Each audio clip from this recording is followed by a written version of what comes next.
Ladies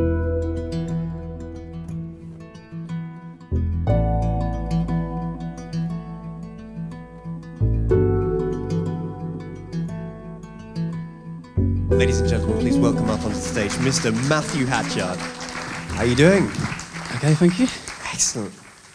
Wonderful film. Thank you very much. It's an orgy of violence and blood and guts and gore. Tell me, how did this project start?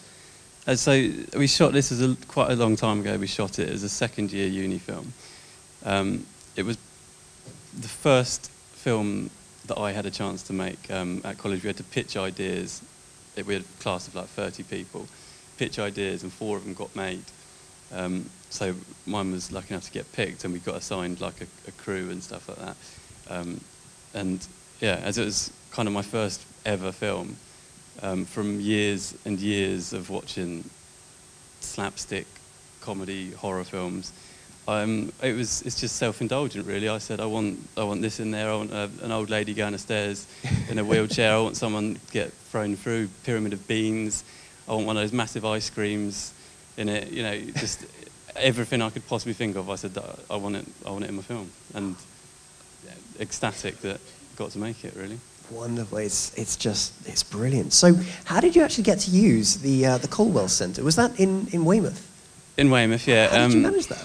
When I first moved down there to go to uni, this place is just brilliant. I absolutely loved it as soon as I walked into it. It's just completely forgotten. It's in a little corner somewhere. Well, I suppose it quite suits Weymouth, to be honest. It's just so sleepy.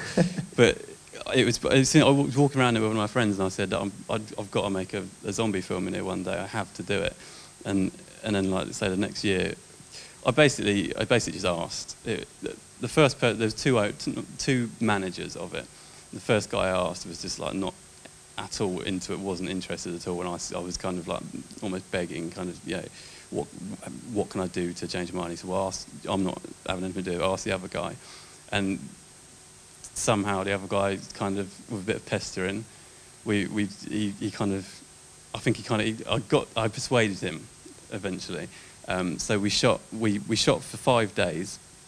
And we were allowed it from as soon as the shop shut until 11 o'clock. Wonderful.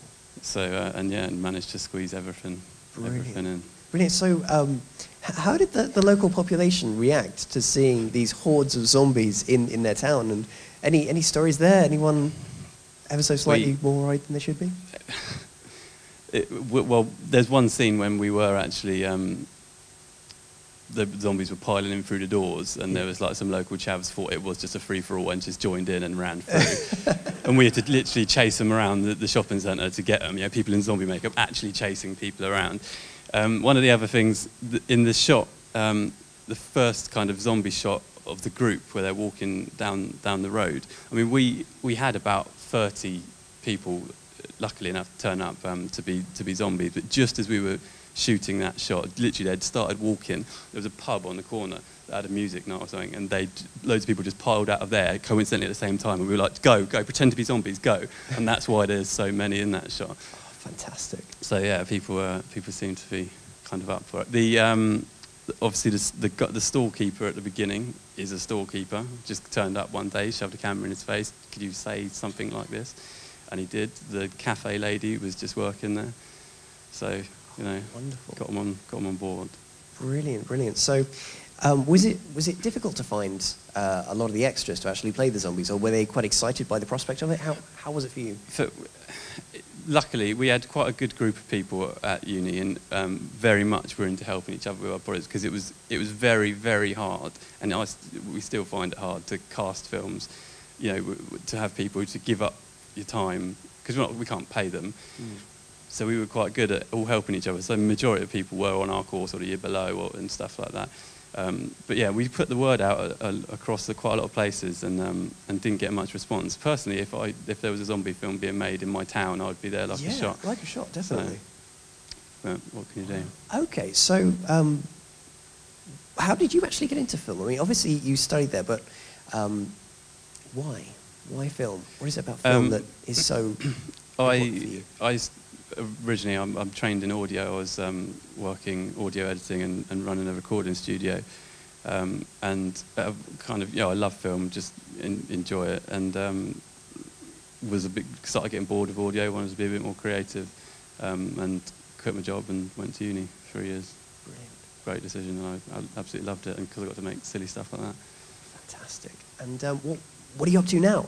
What are the projects that you're actually working on? How have things progressed? Well, I'm freelance cameraman, editor, sound recordist, basically anything I can get. Struggling to run my own company with my own clients and stuff like that, in the corporate events, business video type area. Okay, and how is business at the moment? Are people using video more and more nowadays? Because obviously you look online, there are videos on websites, little adverts and things. Is this an industry or an area that is actually growing? What have you seen? Well, I hope so, because that's what I'm doing. But yes, people are using video. I think they'll use video more and more. Someone told me the other day that YouTube is the second biggest search engine after Google. Yeah. So, it makes sense. Plus broadband's quick now, so you don't have to worry about buffering or anything. Things play straight away. Yeah, definitely. Okay, and you've done this now. You've made this film. You've actually worked on many different film shoots, lots of other short films. There are going to be a lot of people here in the audience who are perhaps trying to pursue a career in film. What advice would you give them? It takes a ridiculous amount of hard work. It's probably more luck. In a way, if you can, obviously there's a certain amount of competency, but it's a luck being in the right place at the right time, knowing the right person. If your uncle or has got a mate who's on a shoot or something, that's how you get in, basically. So it's all about contacts. Really, and who you know. Literally trying anything, trying lots of different roles, whether it's camera operations, camera recording, this sort of thing. Whatever you can get. Brilliant, brilliant. Matthew, my advice. Thank you so much. I really enjoyed it. I know that the audience did too. Thank you very much. Cool. Thank you very much. Ladies and gentlemen, Matt Hatchard. Thank you.